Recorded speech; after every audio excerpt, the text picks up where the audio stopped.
Masih bersama 60 menit special report, membuka mata, mengungkap fenomena bak dua sisi mata uang. Perdagangan sosial atau social commerce dapat mengancam pendapatan UMKM lokal, namun juga mendatangkan keuntungan. TikTok Shop salah satunya, aplikasi social commerce yang kini menjelma jadi mesin cuan raksasa, dapat menghasilkan omset miliaran rupiah. Namun, penjualan TikTok Shop yang terus meroket berdampak langsung kepada pelaku UMKM yang belum paham teknologi. Besar pasak daripada tiang, banyak pelaku UMKM yang justru gulung tikar. Menteri Koperasi dan UMKM Teten Mas Duki menyebut, TikTok Shop dapat menciderai pelaku UMKM. Lalu apa upaya pemerintah menghadapi fenomena social commerce ini? Berikut penelusuran jurnalis Kompas TV, Wela Andani.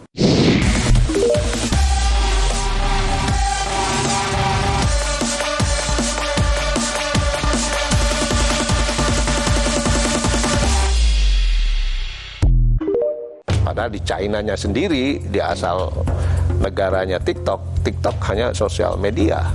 Ya, karena di pemerintah China nggak boleh ada monopoli platform untuk semua urusan. Gitu. Nah, itu kan bahaya kalau terjadi monopoli. Berarti kan PR-nya di kita gitu loh. Kayak kata Pak Presiden, masa kita dungu terus-menerus.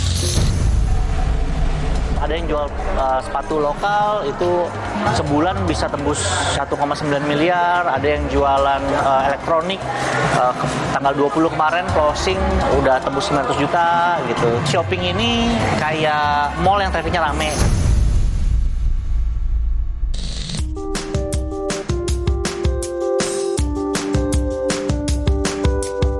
Mudah, praktis, dan lebih murah menjadi daya pikat social commerce. Namun di sisi lain dikhawatirkan boomingnya social commerce malah mencederai UMKM dalam negeri. Di era serba digital tanpa sekat, bagaimana UMKM kita bisa bertahan?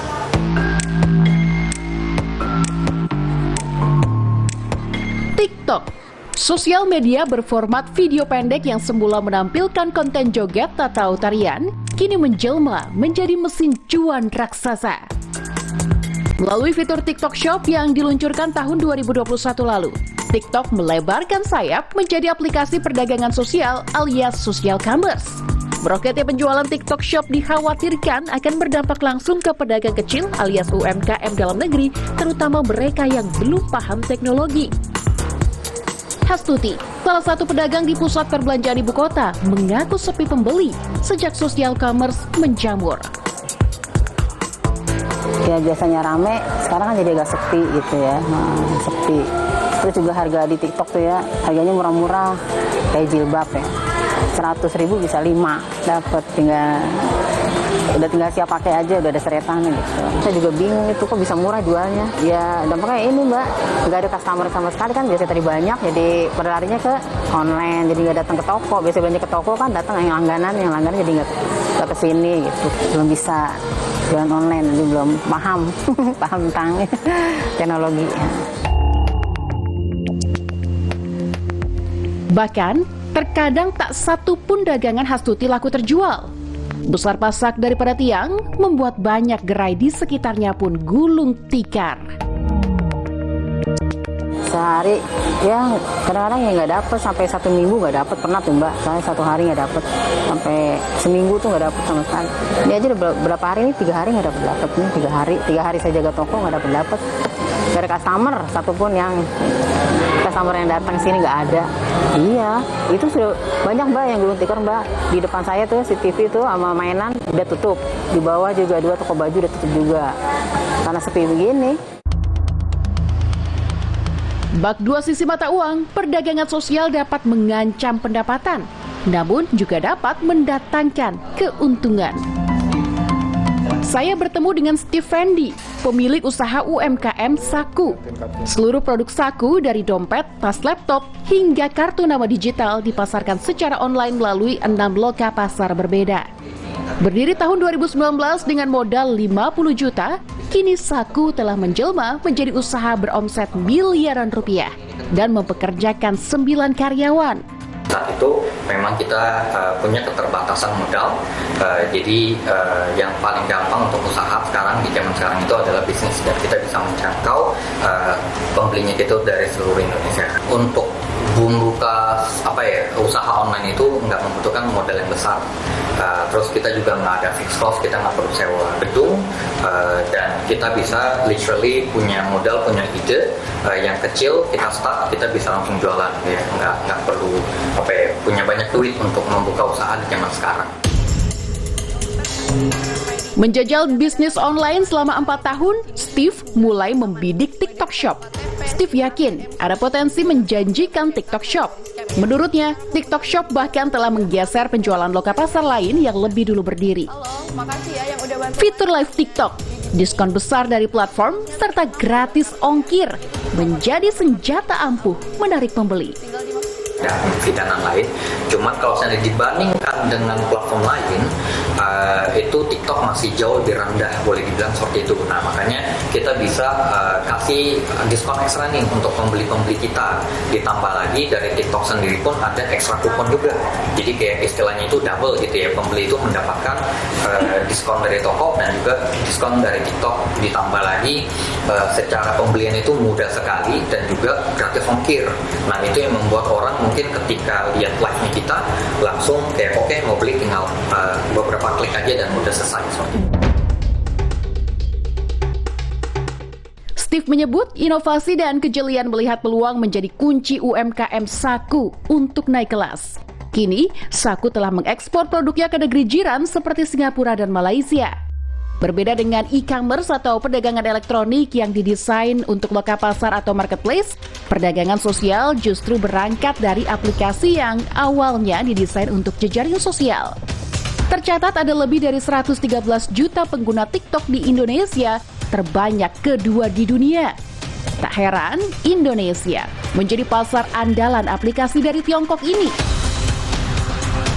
Nilai barang terjual di TikTok Shop pun fantastis, menembus hingga 37,2 triliun rupiah di tahun 2022. Terus naik pada 3 bulan pertama tahun 2023, penjualan di TikTok Shop mencapai 14,8 triliun rupiah.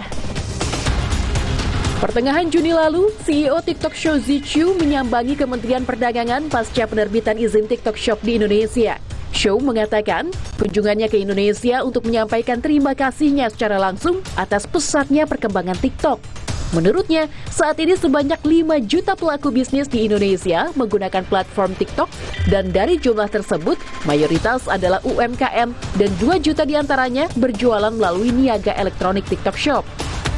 Tak bisa dibungkiri, fenomena TikTok Shop memang membantu digitalisasi UMKM.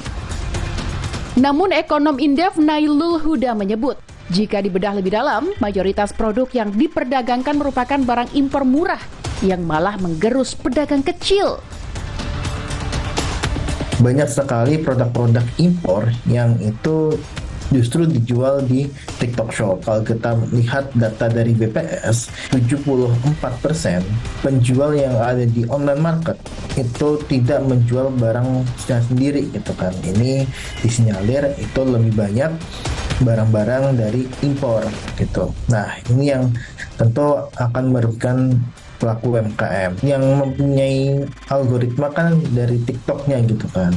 Ini bisa jadi algoritma ini memang diarahkan untuk menguntungkan produk-produk yang memang dia terafiliasi sama TikTok ataupun terafiliasi sama negara asal TikTok gitu. Nah, ini yang sering terjadi bahwa FWP kita gitu kan, itu seringkali adalah barang-barang dari Tiongkok gitu. Nailul Huda menyoroti absennya regulasi sosial commerce. Ia menilai pemerintah harus segera merilis revisi Peraturan Menteri Perdagangan Nomor 50 Tahun 2020 tentang perdagangan sistem elektronik. Yang pertama adalah memasukkan social commerce sebagai salah satu pelaku perdagangan melalui sistem elektronik, atau dia setara dengan e-commerce. Yang kedua adalah kita berharap bahwa platform baik social commerce maupun e-commerce dia dapat untuk mengidentifikasi barang mana yang dia buatan lokal dan dia buatan luar negeri. Poin ketiga yaitu memberikan insentif dan disinsentif bagi pelaku perdagangan ataupun konsumen untuk membeli barang impor maupun barang lokal.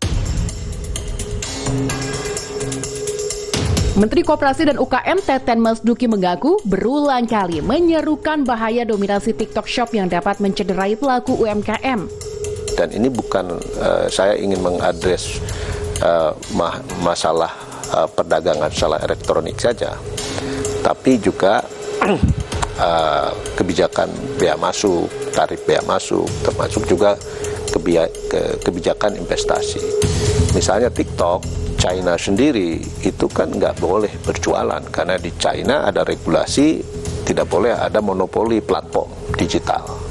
Nah, kalau di sini dia sebagai media sosial, sebagai social commerce, dan juga saya tahu juga mereka sedang mengajukan payment sistemnya juga, nanti logistik dan lain sebagainya. Nah, ini kan monopoli. Ekonomi digital kita cukup besar, di tahun 2030 itu akan menjadi terbesar di Asia Tenggara dengan total 5.400 triliun. Nah, masa kita biarkan pasar digital kita, ekonomi digital kita diserbu oleh produk-produk dari luar. Teten Mas Duki juga turut menyoroti harga barang di TikTok Shop yang tak masuk akal. Menurutnya, hal itu bentuk nyata predatory pricing atau jual rugi yang dilarang di Indonesia. Jika dibiarkan, dampak domino yang tercipta akan panjang dan berkurangnya lapangan kerja hingga dampak sosial politik. Ini misalnya jilbab 100.000 sampai 20.000, padahal di dalam negeri ongkosnya aja, ongkos produksinya udah 17.000 gitu.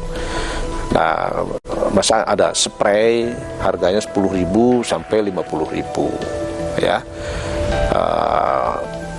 Kaos 100 rupiah sampai 32.000, murah-murah sekali ya. Ini kan kalau dibiarkan predatory pricing ini atau dumping ini ya, tanpa kita bentengi market kita, apakah lewat dengan kebijakan tarif bea masuk ya, atau tadi kebijakan impor kita, nggak mungkin produk UMKM bisa bersaing. Bahayanya ini 97% lapangan kerja disediakan oleh UMKM. Kalau sektor ini lumpuh karena kita diserbu produk-produk dari luar, mau kemana lapangan kerja kita? Wakil Ketua Umum Asosiasi E-Commerce Indonesia Budi Primawan dalam program Bito Kompas TV Juli lalu menyebut TikTok Shop sebenarnya tak jauh berbeda dengan e-commerce lain. Namun, Budi tak memungkiri pengawasan barang impor yang dijual kembali oleh penjual lokal di e-commerce sulit dilakukan. Jadi kita bedakan antara media sosial dan social commerce. Social commerce nanti kalau memang sudah ini dari Kemendak adalah sosial media yang punya kanal khusus untuk berjualan, tapi bukan marketplace. Nah, kalau TikTok Shop itu sudah jadi marketplace, jadi sudah sama kayak Tokopedia dan lain-lain ya, sudah izinnya sama.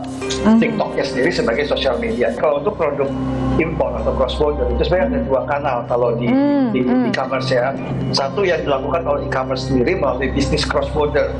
Di member dia anggota dia juga ada beberapa ya yang melakukan bisnis tersebut, dan itu juga sudah sangat transparan, sudah punya sistem yang terkoneksi juga dengan bea cukai sehingga semua pajak dan bea masuk dan peraturan yang ada sudah masuk. Yang kedua adalah kalau memang barang itu mungkin diimpor sendiri atau diimpor oleh orang lain lalu baru dijual oleh penjual lokal di sini gitu. Bagaimana kalau yang masuk dari tempat lain lalu dijual oleh pedagang lokal di e-commerce, itu sebenarnya tidak bisa deteksi, sama juga dengan kanal-kanal penjualan offline. Saudara, social commerce atau perdagangan sosial kian menjamur. Promosi barang dagangan melalui live streaming membuat para penjual mampu meraih omset miliaran rupiah per bulannya. Namun, di balik gemerlapnya industri live streaming TikTok Shop, bahaya Project S mengintai para pelaku UMKM. 60 menit special report, segera kembali. Ada yang jual sepatu lokal itu sebulan bisa tembus 1,9 miliar, ada yang jualan elektronik closing udah tembus 900 juta gitu.